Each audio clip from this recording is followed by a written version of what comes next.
All right, I'm going to talk about something that I refer to as the power of musical memory. Okay, it's kind of a theoretical framework for thinking about the importance of music in our lives individually and collectively. I speak about this because I've been a musician for most of my life. I just completed a degree at the School of Music in musicology and ethnomusicology. And I have a film in this year's Arizona International Film Festival titled Zoom, Tucson's late 50s rock and roll record label, that is basically a story of musical memory. So that's what I'm going to share with you today. I guess I'm doing the slides myself here. Okay, that's who I am. A quote I came across in doing research for my master's thesis recently was this by a guy named John Dixon, who's actually in this film that I produced. He said, referring to recorded music, popular music songs, these are all little slices of life, little audio pictures of the moment that live on and on and on long after the actual session takes place. That to me suggests kind of an understanding of a group and individual connection to musical recording, to musical experience. That's part of what I want to talk about today. Another researcher, Jacques Attali, describes music as a mirror, an immaterial recording surface for human works, a collective memory affirmed in time with a beat. That meant a lot to me as well. So what I want to talk to you about today are three aspects of musical memory that in combination with one another suggest a framework, a theoretical framework that might suggest, for example, a research project that I'd like to look into. One of them is the power of, rather the propensity for what I call musical memory in the singular. This is to say, our ability as individuals to hear music and remember it, okay? To hear, internalize, and recall and reproduce musical phrases, okay? That's something that has been, a powerful part of my experience for a long time, just that internalization of musical material. The second aspect is the emotional aspect of musical memories. And I'll share with you in a couple of minutes why this seems significant to me. But music has this tremendous power for us to connect emotionally to events, to people, and to recall moments in our lives through music. That's also very profound. The third one, and I just rediscovered this past Sunday. This was actually based on a story that I heard on NPR several months ago about a thing called involuntary musical imagery. A researcher named Victoria Williamson in Great Britain. She's been looking into this. You may find this interesting as well. So I'm going to talk about these three things and how they relate. Again, this theoretical framework for thinking about musical memory. The propensity for musical memory. Ask yourselves, how easy is it for you to remember musical stuff? If I sing something to you, could you sing it back? There was a game some years ago, I don't know if it's still around, it was a little circular box and it had buttons on it. I don't remember, and you would hit a button and it would play a musical phrase. And you would play it back by hitting the buttons in the right order. Some of us are good at that, some of us are not good at that. We all have this propensity, but to varying degrees. I'm curious how often you find yourself hearing music and then playing it back in your head. Once a day? Raise a hand. Twice a day? 10 times a day? Again, we all do this, and we all have that ability to varying degrees. I'm going to conduct a short experiment with you here that demonstrates your capacity for musical memory. I want you to put your hands like this and get ready to clap. I'm going to clap something first, and then after I clap, we're going to see if you clap after that. Are you ready? Here it goes. Listen.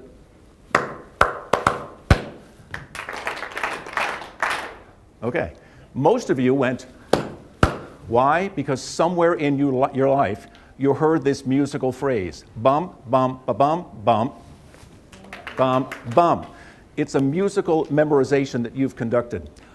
That's actually a musical phrase that's derived from a thing in African music called the standard pattern, which came over with the slaves so many hundreds of years ago and is now part of our musical culture. You'll hear that particular musical phrase in various forms in all sorts of Western and non-Western music. I spent some time in West Africa back in 2004, and I sat at one point, I was there to study the music of West Africa. I sat with a little 8-year-old boy in Ghana named Cope. He could barely speak English, but I managed to say to him, can we play a musical game?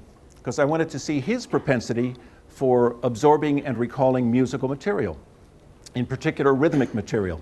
So he sat next to me on a log, and I would tap out a little phrase on my stomach, bum, bum, and he would play it back. And I would do another one, and he would play it back. And I got more and more complex, and I started including my hands and my feet. And there was nothing that I could play for him rhythmically that he couldn't play back. And it suggested, in that culture, an extraordinary propensity for absorbing, recalling, and playing back musical material, what I refer to as musical memory. Item number 2, emotional connection, that is, musical memories. How many of us have musical memories that are important in our lives? What got me into this was that a few years ago, I was teaching a course in the School of Music on the history of rock and popular music in America. Taught it for 5 semesters.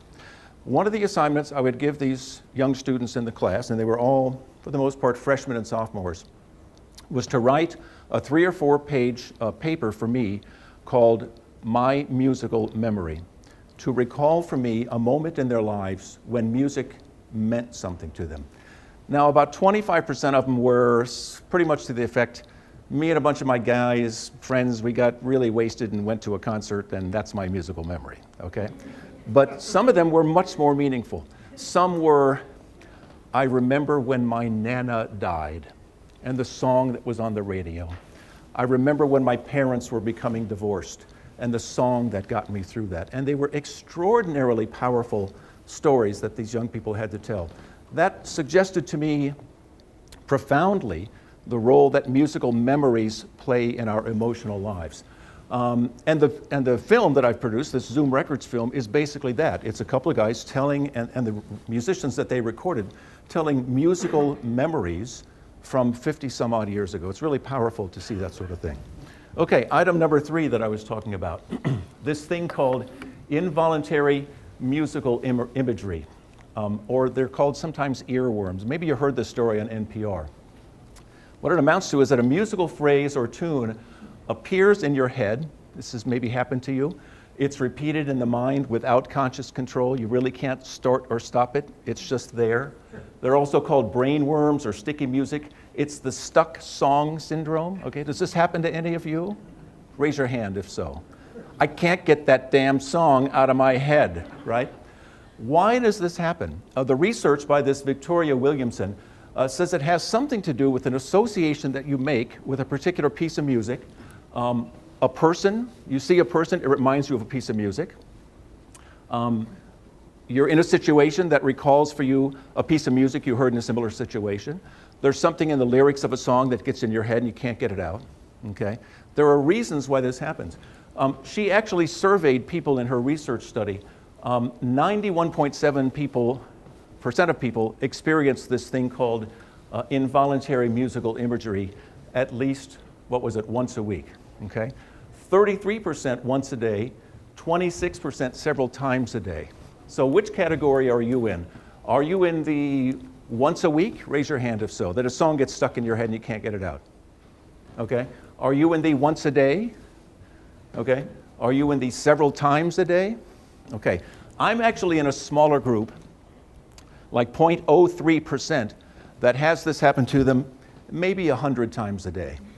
It's like stupid, okay? I don't know, I don't get it, I don't understand it, but I get musical stuff in my mind, and I've been doing this my whole life, and it won't go away. So I'm the prime example of this phenomenon that she's been discussing and researching.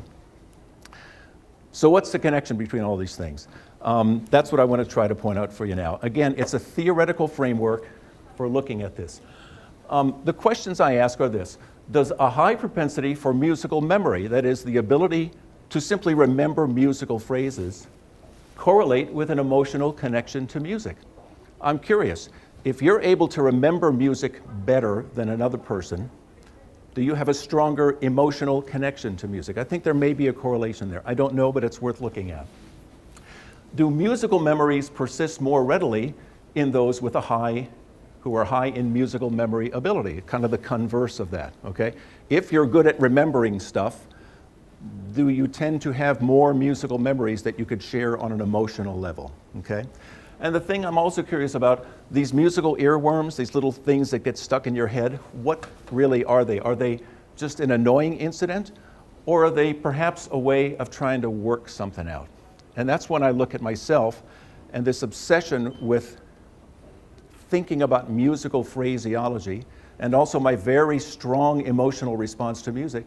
And I begin to wonder, am I trying to figure something out musically, or am I trying to figure out something more important in my life that music helps me to connect with? I do know that on many, many occasions in my life, I've been struggling with some big life decision, or a relationship issue, or what kind of plans I want to make for my future.